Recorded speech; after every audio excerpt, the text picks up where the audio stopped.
Tervitused kõigile.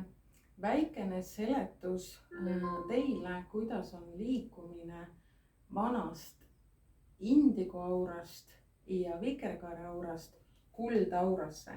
See, kuhu lapsed juba sünnivad kuldenergiasse.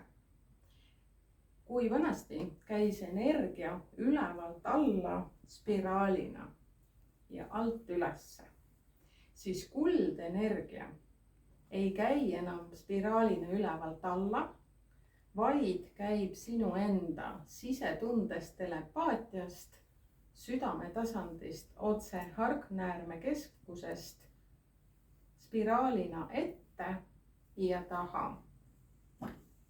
Kui siin oled sina, siis kuldenergia käib ette ja taha. Nagu pall sinu ümber, mis tuleb südametasandile ja läheb välja kuni sinu aura piirideni. Sellepärast võite tunda kõik südametasandil pitsitust, hingamisraskust, südamepahadust, rasket pead või väga rasket und, häiritud und. See on täiesti loomulik, sellepärast et südametasand tahab minna keha ja hinge koostöös ühte rütmi ja hargnääre haldab 4 punkti, mis on unetasand, tasakaalukeskus, temperatuuriandur ja ajaandur sinu sees.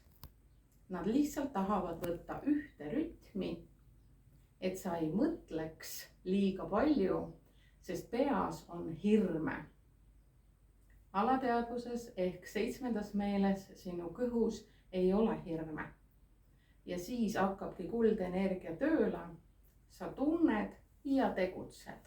Tunned ja tegutsed vastavalt enda telepaatilisele sisetundele ja ei lase peal üle mõelda ja liialt muremõtetesse minna.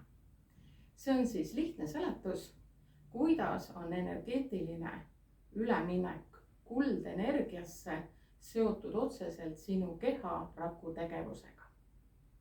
Võta kergelt, mõtle selgelt. Aitäh selle video vaatamise eest.